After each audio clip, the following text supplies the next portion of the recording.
Book supernatural, इसका हिंदी में अनुवाद है अलौकिक। चैप्टर 18वां, विश्वाका के पश्चात हुई गलती 1936। अगले 6 महीनों में कई बार विलियम ब्रनम ने जॉन रोएन को अपने घर पर रुकने के लिए आमंत्रित किया। हालांकि रोएन की अन्य भाषा में बोलने की आदत बिल को थोड़ा बेचैन करती थी। बिल निश्चित रूप से उम्र में अपने से बड़े उस आदमी के यीशु मसीह में विश्वास की इज्जत करता था। प्रतिदिन जॉन रोएन यह प्रार्थना करता था कि प्रभु उस दिन भर उसकी अगुवाई करे, और फिर आत्मिक कानों से वह एक उत्तर को सुनता था। वह इसे करता था पवित्र आत्मा के द्वारा अगुवाई प्राप्त करके चलना। जॉन रोएन बेवेजिक मिशिगन में रहता था, जो कि जेफरसनविल से 300 मील उत्तर में एक छोटा शहर था, ठीक इंडियाना सीमा रेखा के पार। उसने भी बिल को आमंत्रित किया कि वह भी उसके यहाँ आए। उसे पास ही पाई जाने वाली पो झील पर उपलब्ध बढ़िया मछलियाँ पकड़ने की जगह के बारे में बताकर लुभाते हुए बिल लुभाने में आ गया। हालांकि उसने वर्षों से कोई छुट्टियां नहीं मनाई थी, लेकिन ऐसी यात्रा का खर्च उसकी चिंता का विषय था।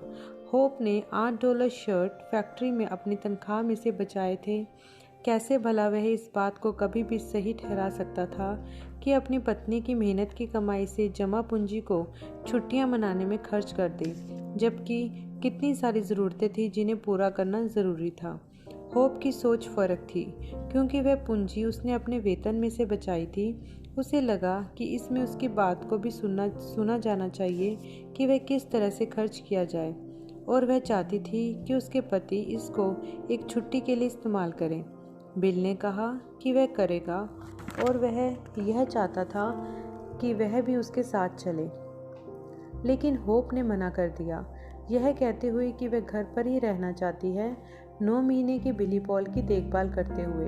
इसके अलावा वह 3 महीने से गर्भवती भी थी, अपने दूसरे बच्चे के साथ। कई सुबहों को उसे थकान और सुस्ती भी महसूस होती थी, तो उसे लगा कि वह छुट्टियां का आनंद तो उठा ही ना पाएगी।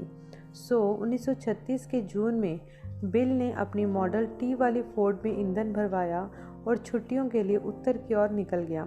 जब वह डोवेजियक मिशिगन में पहुंचा, श्रीमती रोएन ने उसे सहर्ष स्वागत का एहसास करवाया। बिल को आश्चर्य हुआ कि जॉन रोएन वहां पर ना था। श्रीमती रोएन ने स्पष्टीकरण दिया कि प्रभु ने उसे इंडियानापोलिस के पास नीचे कहीं जाने के लिए बुलाया है। बिल ने चारों ओर उस 2 कमरों के दीन पर देखा। दीवार अलमारियों में कोई पल्ले नहीं थे, और वह देख सकता था कि वे खाली भी थी। आपका मतलब है कि आपने उस आदमी को यूं ही भाग जाने दिया और आपको यहाँ घर में यूं ही छोड़ जाए, बिना किसी भोजन वस्तु तक के? ओह, परंतु भाई बिल, वह खुदा का सेवक है, उसने कहा। बिल ने सोचा, अच्छा, आपके प्यारे बड़े हृदय को आशीष मिले बहन। यदि आप अपने पति के लिए इतना सोचती हैं, तब फिर मैं भी उनकी आलोचना नहीं करूँगा। पोपो झील पर मछलियाँ पकड़ने के पश्चात बिल अपनी शिकार पकड़ी हुई मछलियों को वापस श्रीमती रोएन के घर ले आया।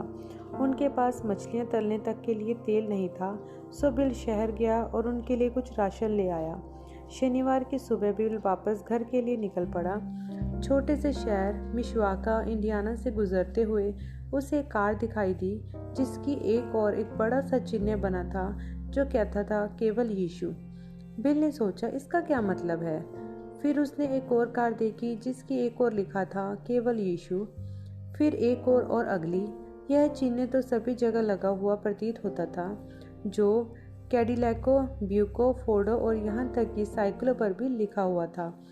उत्सुकतावश बिल एक कार का पीछा करने लगा, जिसने उसे ला पहुंचाया शहर की सीमा के पास एक चर्च की बड़ी इमारत तक।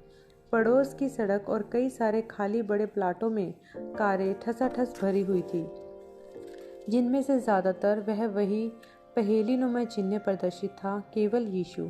जब बिल चर्च के पास से होकर निकला, तो उसकी खुली खिड़कियों से आते गानों की आवाज़ सुनाई पड़ी। गीतों में मंडली के साथ एक गाने के अलावा व्यक्तियों के चिल्लाने और चीखने की भी आवाज़ें आ रही थी।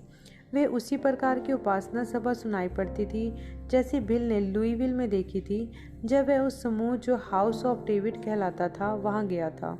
उसने सोचा, कहो यही है वह जगह जहां मैं देख सकता हूं कि एक पवित्र शोर मचाने वाले क्या होते हैं। अपनी कार को पार्क करके वह अंदर चला गया। भवन भरा हुआ था कम से कम 2000 लोगों से, जिनमें काले और गोरे दोनों थे। बिल को पीछे खड़ा होना पड़ा था और भीड़ के ऊपर से देखना पड़ रहा था कि वहां चल क्या रहा था। सामने कहीं पर एक पियानो झनझना रहा था।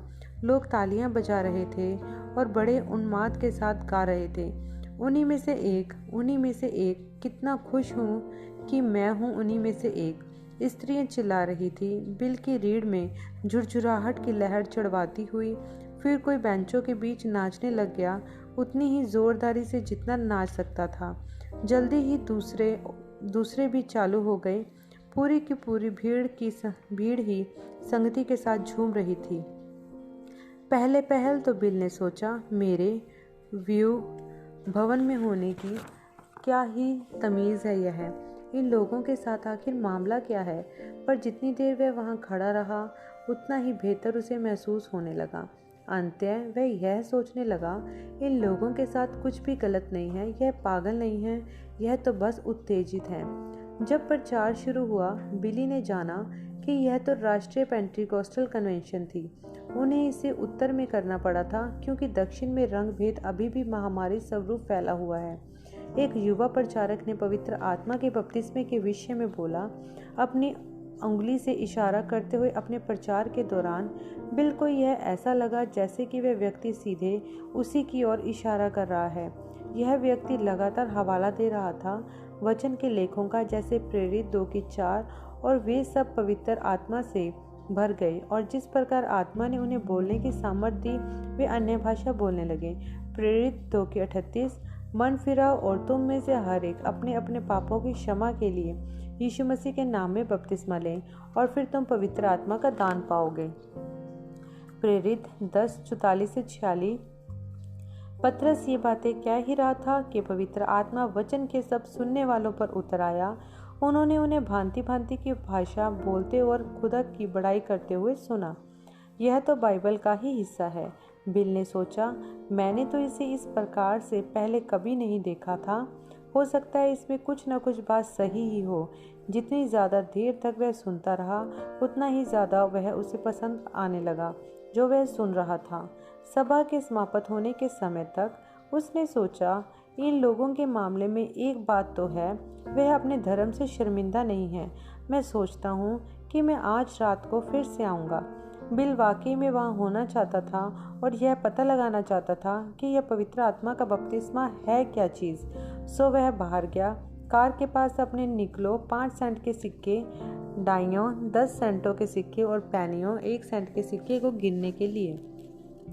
उसके पास $1.75 बचे थे। चूंकि वह जानता था कि वापस घर पहुंचने के लिए कितना ईंधन लगेगा, उसने सोचा कि उसके पास केवल मात्र 20 सेंट ही बचेंगे। यह काफ़ी नहीं थे रात बिताने के लिए किसी पर्यटक स्थल पर जगह किराए पर लेने को, लेकिन कोई बात नहीं, वह काम चला सकता था। मकई के खेत में सोकर रात बिताने के द्वारा बाहर के बाजार में जाकर बासी बनों की थैली भर ले आया। एक निकल की यह अनुमान लगाकर कि इनके साथ वह 2 दिन के लिए भोजन का काम चला सकता था। उसने एक बन खा लिया और बाकी बचे हुओं को पिछली सीट पर रख दिया। फिर गाड़ी से वापस चर्च में आ गया शाम की सभा के लिए। इससे पहले कि सभा शुरू होवे, एक आदमी मंच पर आया और बोला, आज रात को हम चाहते हैं कि सभी प्रचारक जो यहाँ आए हों, चाहे जिस किसी भी डिनोमिनेशन के क्यों ना हों, यहाँ ऊपर आ जाएं और मंच पर बैठें। 200 से ऊपर प्रचारक सामने की ओर चल दिए। बिल भी उनमें था। वे पुलपिट के पीछे लगी कुर्सियों में बैठ गए, श्रोतागणों की ओर चेहरा करके। जब वे सभी बैठ गए, पुलपिट पर जो व्यक्ति था उसने कहा, हमारे पास इतना समय नहीं है कि आप सभी प्रचारक गण को प्रचार के लिए समय दे पाएं। सो हम चाहते हैं कि आप सभी माइक्रोफोन पर यहाँ आकर बस इतना बता जाएं कि आप कौन हैं और कहाँ से आए हैं। माइक्रोफोन छत से लटक रहा था अपने तार के सहारे, पुलपिट से बस कुछ ही फीट ऊपर। बिल ने इससे पहले कभी माइक्रोफोन नहीं देखा था। उसने उसे बड़ी उत्सुकता भरी निगाहों से देखा जब वह उसके पास से कहते हुए गुजरा, विलियम ब्रैनम, सुसमाचार प्रचारक, जेफरसनविल, इंडियाना। उस रात को बिल ने बेहद विचित्र और अचंभित करने वाला दृश्य को देखा जो उसे बाकी की सारी जिंदगी याद बने रहने वाले थे। श्रोताओं में 2 आदमी बैठे हुए थे जो खुदा के द्वारा विशेष रूप से इस्तेमाल किए जाते दिखाई पड़ रहे थे। उसने उन्हें पहले दोपहर में भी देखा था और अब वे फिर से उसी में थे। एक आदमी उठ खड़ा होता और अनजान भाषा में बोलता, ऐसे जैसे कि मशीन गन दग रही है। फिर दूसरा आदमी खड़ा होता और अंग्रेजी में अनुवाद करता उसका जो पहले व्यक्ति ने अन्य भाषा में बोला था। कुछ देर के बाद वे फिर ऐसा ही करते, बस क्रम को पलटकर, इस बात पर अचंभा करते हुए कि यह दोनों आदमी कितने आत्मिक होंगे। बिल ने फैसला किया कि वह कल घर वापस लौट जाने से पहले इन दोनों से बात जरूर करेगा। जब प्रचार का समय आया, एक बूढ़ा काला आदमी लड़खड़ाता हुआ सा ऊपर मंच पर चढ़कर आया। उसने एक लंबा काला कोट पहना हुआ था जिसके कॉलर वेलवेट के थे। सफ़ेद बालों की एक लकीर उसके सिर के पीछे गोलाकार रूप में दिखाई पड़ रही थी। वह इतना कमज़ोर और शक्तिहीन दिखाई पड़ रहा था कि बिल यह सोचने लगा, वे उस बेचारे बूढ़े आदमी से तो कहीं प्रचार कराने नहीं जा रहे हैं या कर रहे हैं। ठीक यही वे करने जा रहे थे। बूढ़ा सज्जन आदमी माइक्रोफोन के पास तक आया और बोला, प्यारे बच्चों, मैं आज रात अपना लेख लेने जा रहा हूँ अय्यूब 38:4-7 से। उसने अपनी बाइबल खोली और पढ़ा, जब मैंने पृथ्वी की नींव डाली तब तो कहाँ था, जबकि भोर के तारे एक संग आनंद से गाते थे और खुदा के सब पुत्र जय जयकार करते थे। वहाँ से बजाय विषय को पृथ्वी पर नीचे लाने के, यह बूढ़ा प्रचारक समय में 100 लाख वर्ष पीछे चला गया, यह वर्णन करने के लिए कि स्वर्ग में क्या चल रहा था, जबकि पृथ्वी अभी खुदा के मन में एक विचार मात्र ही थी। फिर वह समय में चलता हुआ आगे आ गया, विधानों को दिखाते हुए समतल मेघधनुष के साथ साथ 1000 साल के राज्य तक पहुंचकर और आगे नए स्वर्ग आकाश और नई पृथ्वी तक जा पहुंचा। इस समय तक तो वह इतना खुश हो गया था कि वह चिल्ला रहा था, खुदा की महिमा हो। तुम्हें लगता है कि मेरे पास एक नई किस्म का धर्म है? भाई, मुझे उसी पुराने समय के धर्म का एक नया पैकेट मिल गया है। वुफ़ी! वह हवा में उछल पड़ा, अपनी एड़ियां एक से दूसरी चटका कर चिल्लाया, हालेलुया! यहाँ ऊपर मेरे लिए पर्याप्त जगह ही नहीं है कि प्रचार कर सकूं, और मंच से ऊपर ही कूद गया, एक बच्चे की मानिंद फुर्तीला हो जैसे। बिल आश्चर्यचकित होकर मुंह बाएं देख रहा था। उसने सोचा, यदि पवित्र आत्मा का बपतिस्मा एक बूढ़े आदमी से ऐसा आचरण करवा सकता है तो यह सब क्या करेगा यदि यह मुझ पर आ जाए तो। चर्च के बाद बिल एक नलकूप पर पानी पीने को रुका। उसने अपने कुछ बन खाए और फिर गाड़ी से शहर के बाहर चला आया और एक मक्के के खेत में गाड़ी पार्क कर दी। उसकी अच्छी वाली पतलून बहुत ज़्यादा मुचड़ गई थी, सो उसने अपनी भारी और मोटी बिनाई वाली ऊपरी धारियों वाली पतलून को इस्त्री करने की चेष्टा की। उसे कार की आगे की सीट पर बिछाकर उसने उस पर बैक सीट खोलकर उस पर लिटा दिया, इस आशा के साथ कि सुबह तक सीट के बाहर से पतलून की सलवटें सीधी हो जाएंगी। फिर वह एक चेरी के वृक्ष तले घास पर लेट गया और प्रार्थना करने लगा, प्रभु, यह मैं किस चीज़ में आ फंसा हूँ? क्या यही है वह जिसे जॉन रोयन पेंतिकुस्ते अनुभव कहा करता है? प्रभु, मेरी मदद करें कि मैं यह जान सकूं कि यह सब क्या है। मैंने इससे ज़्यादा धार्मिक झुंड अपने जीवन में पहले कभी नहीं देखा है। मैं ठीक तरह से नहीं जानता कि वह क्या है जो इनके पास है, लेकिन मुझे ऐसा लगता है कि मेरा भूखा हृदय इसी को ढूंढ रहा था। खुदा, किसी प्रकार से मुझे इन लोगों के बीच स्वीकृति मिल जाए। मध्य रात्रि के काफ़ी देर बाद किसी समय उसने अपनी कमीज उतारकर तकिए की तरह सिर के नीचे सरकाई और सो गया। सुबह बिल ने अपनी उभरी धारियों वाली पतलून को देखा। उनमें ज़्यादा सुधार नहीं हुआ था, हालांकि वह इस दूसरी पैंट से तो बेहतर ही लग रही थी। जहाँ तक उसकी सफ़ेद कमीज़ का सवाल था, वह तो बेकार हो चुकी थी। बिल के बैप्टिस्ट प्रशिक्षण के कारण उसे ऐसा महसूस होता था कि खुदा के भवन में जाने से पहले उसे हमेशा सबसे अच्छी तरह कपड़े पहनना ज़रूरी है। वह यह सोच रहा था कि क्या वह स्वयं को इस हॉल में ला सकता है कि उभरी धारियों वाली पतलून और टी शर्ट पहनकर चर्च जा सके। फिर उसने सोचा, क्यों नहीं, यहाँ तो मुझे कोई भी नहीं जानता है, यह ठीक रहेगा। वह जल्दी ही चर्च पहुंच गया। जैसे जैसे भवन में लोग भरने लगे, एक अश्वेत आदमी उसकी एक और पड़ोस में और एक श्वेत महिला दूसरी ओर आकर बैठ गए। गायन सेवा के बाद एक आदमी माइक्रोफोन पर आया और बोला, कल रात को मंच पर जो सबसे जवान प्रचारक थे, हमारे साथ वह एक सुसमाचार प्रचारक थे जिनका नाम था विलियम ब्रैनम, जेफरसनविल इंडियाना से। हम चाहते हैं कि वे सामने आएं और सुबह का संदेश लाएं। बिल को अपने कानों पर मुश्किल से ही विश्वास हो पाया था। उसने अपने चिपके हुए से वस्त्रों को देखा और बेध्यानी में ही अपनी सीट में थोड़ा नीचे सरक गया। उस आदमी ने दोहराया, क्या यहाँ पर किसी को विलियम ब्रैनम का अता पता मालूम है, जो कि जेफरसनविल से एक सुसमाचार प्रचारक हैं? वे पिछली रात को मंच पर आए थे। हम चाहते हैं कि आज सुबह का संदेश वे ही लेकर आएं। बिल अपनी सीट में थोड़ा और नीचे धंस गया। वह अश्वेत आदमी जो पड़ोस में बैठा था उस पर झुक कर पूछने लगा, बोलो, क्या तुम उसे जानते हो? वह उस आदमी से झूठ नहीं बोलना चाहता था, सो बिल ने फुसफुसा कर कहा, हाँ, मैं उसे जानता हूँ। क्या वह यहाँ है? हाँ, वह यही है, लेकिन तो फिर जाओ और उसे लेकर आओ। अब इस बात ने तो बिल को ठीक किनारे तक पहुँचा दिया था। अच्छा, ओह, देखो भाई, मैं आपको बताता हूँ, मैं ही हूँ वह अश्वेत व्यक्ति मुस्कुराया और सिर हिलाकर बोला, मैं सोच रहा था कि तुम वहाँ नीचे घुसते जा रहे हो किसी चीज़ के कारण कुछ क्षीण महसूस करते हुए, सो वहाँ ऊपर जाओ और प्रचार करो। नहीं, मैं वहाँ ऊपर नहीं जा सकता इस सब को पहनकर। बिल ने अपनी सफ़ेद टी शर्ट को चुटकी में उठाकर बोला, यह लोग परवाह नहीं करते हैं कि तुम कैसे कपड़े पहने हो, ऊपर जाओ। नहीं श्रीमान, मैं वाकई में नहीं जा सकता। माइक्रोफोन फिर गूंजा, क्या कोई रेड विलियम ब्रैनम को ढूंढ पाया है? उस अश्वेत आदमी ने अपना हाथ उठाया, अपनी उंगली बिल की तरफ नीचे इशारा करते हुए और चिल्लाया, वह यहाँ है, वह यहाँ है। धीरे धीरे बिल उठकर खड़ा हुआ। इमारत में प्रत्येक आंख उसी की ओर घूम गई। उसका चेहरा शर्म से इतना लाल हो गया कि उसके कान उसे जलते हुए प्रतीत होने लगे। अपनी बाँह के नीचे अपनी बाइबल दबाए हुए वह बीचों बीच वाले रास्ते से चलता हुआ गया और मंच पर चढ़ गया।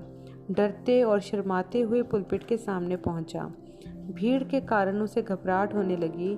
जिस तरह के कपड़े पहनना था उसके कारण भी घबराहट होने लगी।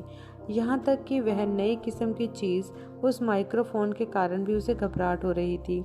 लेकिन सबसे ज़्यादा वह इस बात के कारण घबरा रहा था कि उसके मन में एक भी चीज़ नहीं थी जिस पर वह प्रचार कर सके। सो उसने बस बातें करना शुरू कर दिया। अच्छा लोगों, मुझे ज़्यादा मालूम नहीं है कि आप लोग किस तरह से प्रचार कर सकते हैं। मैं तो बस अपने रास्ते जा रहा था इस सड़क से। और उसने अपनी बाइबल को पुलपिट पर रखा और पन्नों को यूं ही अपने आप खुल जाने दिया। बातें करते करते उसने खुले पन्ने की पहली आयत पर निगाह डाली। वह थी लूका 16:23। और अधोलोक में उसने पीड़ा में पड़े हुए अपनी आंखें उठाई और उसने पुकार कर कहा। अचानक से उसे उस धनवान आदमी की कथा याद आ गई जिसने लाजर नाम के भिखारी को अनदेखा किया था। फिर वह धनवान मर गया था और नरक में चला गया था। बिल को उसका सरमन मिल गया। उसने श्रोताओं को वह कहानी पढ़ सुनाई और फिर वह प्रचार करने लगा। वहाँ बैठा है वह धनवान मनुष्य नरक में क्यों उसे सताया कि उसे पीड़ित किया जा रहा था। उसने देखा वहाँ पर कोई फूल नहीं थे। फिर उसने पुकारा। उसने देखा वहाँ पर कोई बच्चे नहीं थे। फिर वह रोया। उसने देखा कि वहाँ पर कोई गीत नहीं है। फिर वह रोया। बिल इस पंक्ति पर चलता गया, एक ऐसी जिंदगी के दुखद अंत को दिखाते हुए जिसने सुसमाचार को ठुकराया था। जितनी ज़्यादा देर तक वह प्रचार करता गया उतना ही गहराई तक वे पेंटिकोस्टल लोग उसके विषय सार में उतरते चले गए, जब तक कि भीड़ में भावनाओं का मंथन ही न होने लगा। वहाँ कोई शांति नहीं थी। फिर वह चिल्लाया। वहाँ पर कोई प्रेम नहीं था। फिर वह चिल्लाया। कोई मसीही नहीं थे वहाँ पर। तब वह फिर चिल्लाया। वहाँ पर खुदा भी नहीं था। फिर वह चिल्लाया। अंत बिल रो पड़ा। भीड़ खड़ी हो गई और खुदा से दया मांगते हुए चिल्ला उठी। यहाँ पर सभा तो जैसे बिल के मस्तिष्क से धुंधली सी हो गई प्रतीत हुई और खुदा को उन चिल्लाते हुए, गाते हुए, प्रार्थना करते हुए लोगों के भावनाओं के भंवर में खो बैठा था। अगली चीज जो उसे पता चली वह चर्च के अहाते में बाहर खड़ा था। एक ऊंचे कद का कद्दावर आदमी उसके पास आया और बोला, आपने बोला कि आप एक सुसमाचार प्रचारक हो। जी हाँ श्रीमान, मैं एल्डर जॉनसन और टेक्सास आकर एक बेदारी सभा मेरे चर्च में करना कैसा रहेगा। बिल ने उस आदमी की ऊंची एड़ी वाले जूतों को और उसकी टेल गैलन काउबॉय हैट को देखा। क्या आप प्रचारक हैं? मैं निश्चित रूप से हूँ। ठीक तभी एक थोड़ी छोटी कद काठी का आदमी आया जो चेक वाली आधी पैंट पहने हुए था, जैसी पुराने समय के गोल्फ खिलाड़ी पहना करते थे। मैं मियामी फ्लोरिडा से रेवरेंड स्मिथ हूँ। मेरी कलीसिया में 500 संत जन हैं मेरे पास। मैं चाहूँगा कि आप मेरे यहाँ भी आएं और एक बेदारी सभा करें। बिल ने अपनी भौहें उठाई और सोचा, मुझे लगता है कि मेरी यह टी शर्ट और उभरी धारियों वाली पतलून इतनी भी बेढंगी नहीं है। आखिरकार एक महिला भी चली आई और बोली, मैं उत्तरी मिशिगन में रेड इंडियनों के बीच कुछ मिशनरी कार्य करती हूँ। जब आप प्रचार कर रहे थे तो प्रभु ने मुझसे कहा कि मैं आपसे आग्रह करूँ कि उन इंडियनों के साथ मेरी सहायता करें। एक मिनट ज़रा, बिल ने कहा, मुझे कागज़ का एक टुकड़ा ले आने दीजिए। जबकि वह नामों और पतों को लिख रहा था और प्रचारकगण उसके पास आ गए उसी आग्रह के साथ, जब तक कि बिल के पास इतने निमंत्रण हो गए कि सभी जगह पहुंचने के लिए साल भर ही यात्रा करनी पड़ती। बिल को बड़ा उल्लासित महसूस हुआ। उसका जीवन बदलने जा रहा था। उसे घर वापस लौटकर होप को यह बताने के लिए इंतजार करना मुश्किल हो रहा था, परंतु इससे पहले कि वे घर की ओर निकले, 2 और व्यक्ति थे जिनसे बिल मुलाकात करना चाहता था। वे चर्च के बाहर भीड़ में ढूंढता रहा जब तक उन आदमियों में से एक को उसने देख न लिया जिनसे वह सभाओं के दौरान प्रभावित हुआ था। अन्य भाषाओं और अनुवादों के ऐसे सामर्थ्य प्रदर्शन के द्वारा बिल उस आदमी तक पहुंचा और अपना परिचय दिया। कहिए, आप ही वह युवक हैं जिसने आज सुबह प्रचार किया था? यह सज्जन बोले, क्या आपको पवित्र आत्मा का बपतिस्मा मिल गया है? मैं एक बैप्टिस्ट हूँ, लेकिन क्या आपने विश्वास करने के बाद से अब तक पवित्र आत्मा का बपतिस्मा पाया है? अच्छा भाई, मेरे पास वह नहीं है जो आप सभी के पास है, यह मैं जानता हूँ। क्या आप कभी अन्य भाषाओं में बोले हैं? नहीं श्रीमान, मैं आपको बहुत जल्दी से बताता हूँ कि आपके पास पवित्र आत्मा नहीं है। बिल ने कंधे उचकाए। खैर, यदि पवित्र आत्मा पाने के लिए यही होना चाहिए, तब तो मेरे पास नहीं है। जबकि वे बातें ही कर रहे थे, बिल ने उस आदमी को ध्यान से देखा, उस आदमी की आत्मा को जांचने के लिए। हालांकि बिल उस विलक्षण वरदान को समझ तो नहीं पाया था जो उसके पास था, लेकिन वह उस वरदान को अपना काम निकालने के लिए इस्तेमाल करना सीख रहा था। उसने यह पाया कि जब वह किसी व्यक्ति के बारे में वास्तव में कुछ जानना चाहता था, अक्सर वह उसका पता लगा लेता था, यदि वह उस व्यक्ति से पर्याप्त समय तक बात करता रह सके कि उसकी आत्मा पकड़ में आ जाए। अब उस वयस्क मसीही को यह आभास तो हो गया प्रतीत होता था कि कुछ अजीब हो रहा है, क्योंकि उसकी आंखें घबराहट में आगे पीछे होने लगी थी। बिल ने बातचीत को सभाओं पर ही केंद्रित करके रखा था और जल्दी ही दर्शन आ गया। बिल ने संतुष्ट महसूस किया, यह व्यक्ति एक वास्तविक असली मसीही था। इस बात से सुनिश्चित होकर कि वह सही राह पर है, बिल के प्राण में खुदा को और पाने की अभिलाषा सुलग गई। अपनी कार की तरफ वापस जाते हुए उसकी मुलाकात दूसरे आदमी से हुई जिसने सुनने वालों के बीच में उसे प्रभावित किया था। बिल ने अपना परिचय दिया। उस आदमी ने पूछा, आप किस चर्च के सदस्य हैं? मैं एक बैप्टिस्ट हूँ। क्या आपको पवित्र आत्मा मिला अभी तक? अच्छा, मैं नहीं जानता। मैं यह जानता हूँ कि मेरे पास वह नहीं है जो आप सबके पास है। क्या आप कभी अन्य भाषाओं में बोले हैं? नहीं श्रीमान। तब फिर वे आपके पास नहीं है। पूरे समय जबकि वे बातें कर रहे थे, बिल कोशिश कर रहा था इस आदमी की आत्मा को पकड़ने की। आखिरकार जब दर्शन आया, इसने इस आदमी की जिंदगी को ऐसा खोल कर रख दिया जैसे एक सड़ा हुआ अंडा।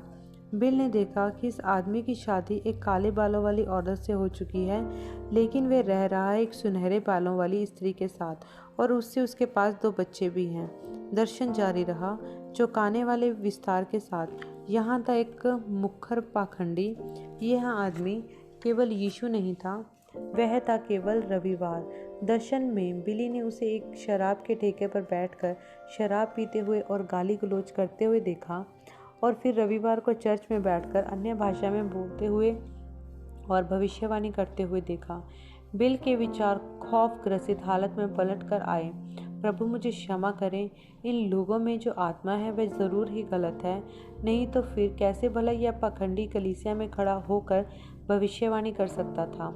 बिल ने तुरंत वहां से क्षमा मांगी और अपनी कार को ढूंढा।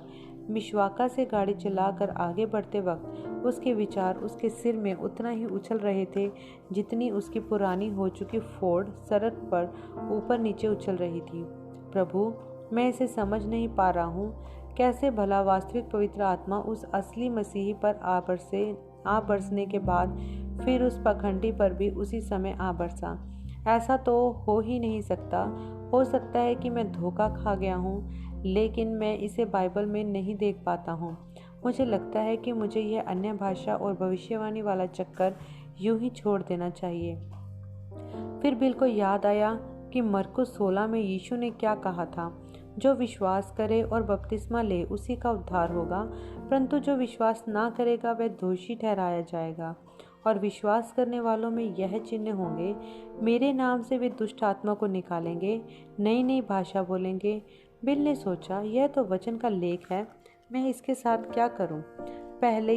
पहेली अपने आप तो सुलझ ही नहीं रही थी, सो उसने उसे वैसे ही पड़े रहने दिया, अपने विचारों को उन सभी निमंत्रणों की ओर फेर कर जिन्हें उसने अपनी पीछे वाली जेब में रख रखा था।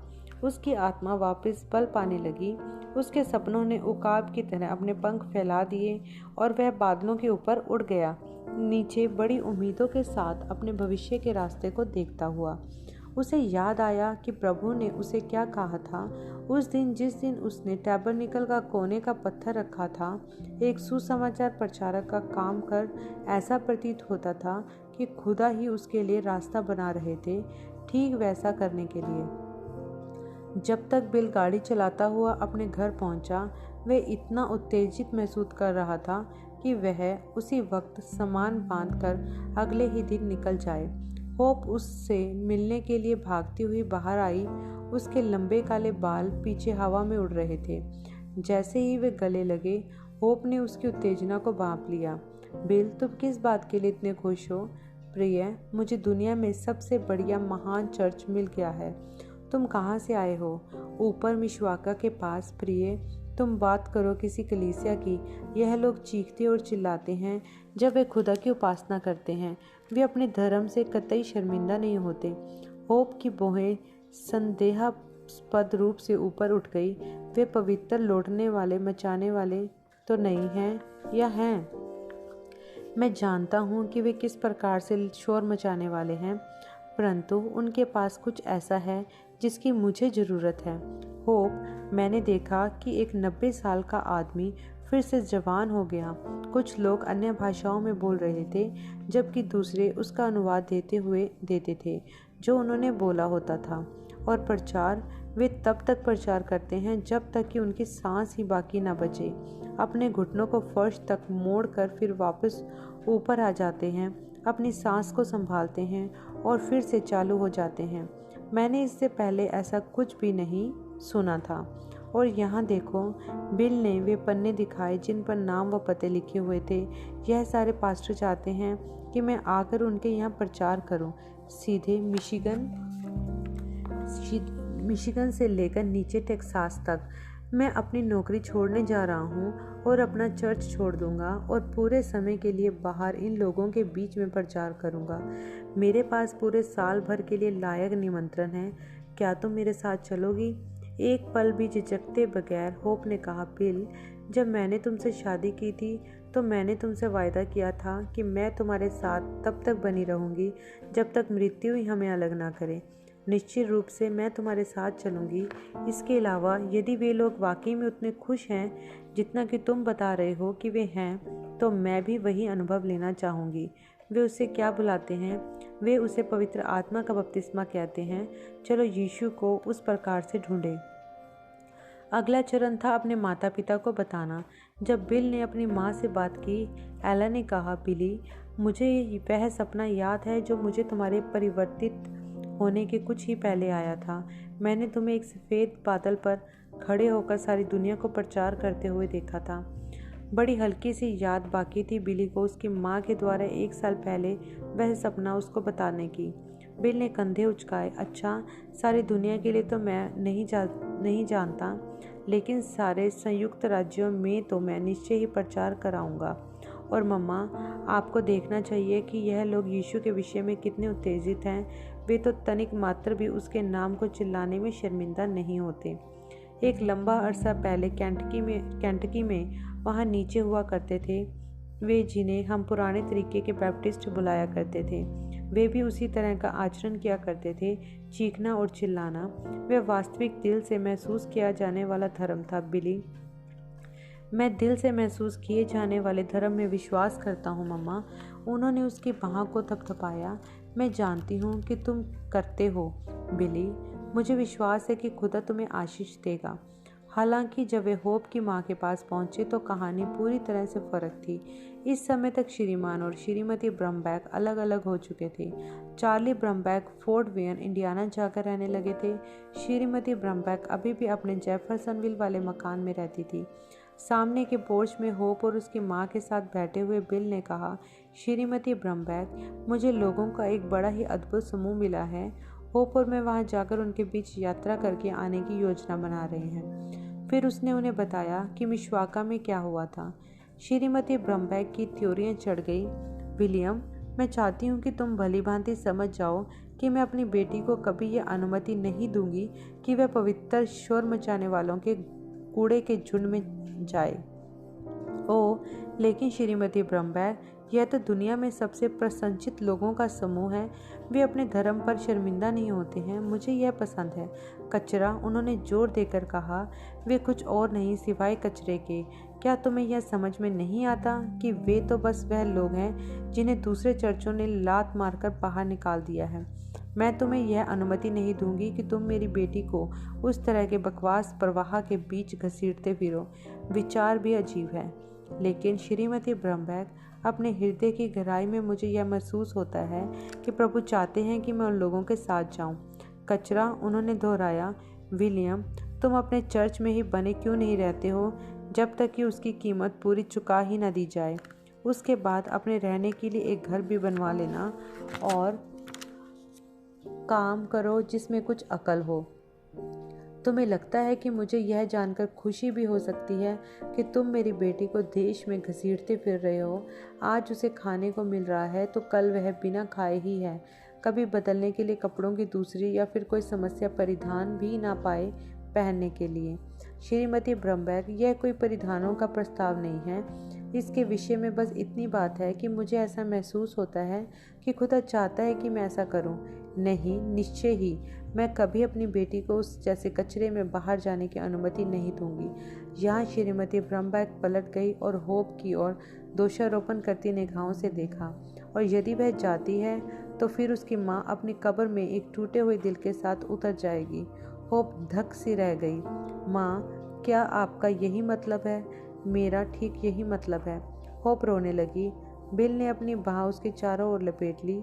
लेकिन श्रीमती ब्रम्बैक, वह मेरी पत्नी है, परंतु वह मेरी बेटी है। बिल ने कहा, जी हाँ मैम। वह खड़ा हुआ और पोर्च से निकलकर अपनी कार की ओर बढ़ चला।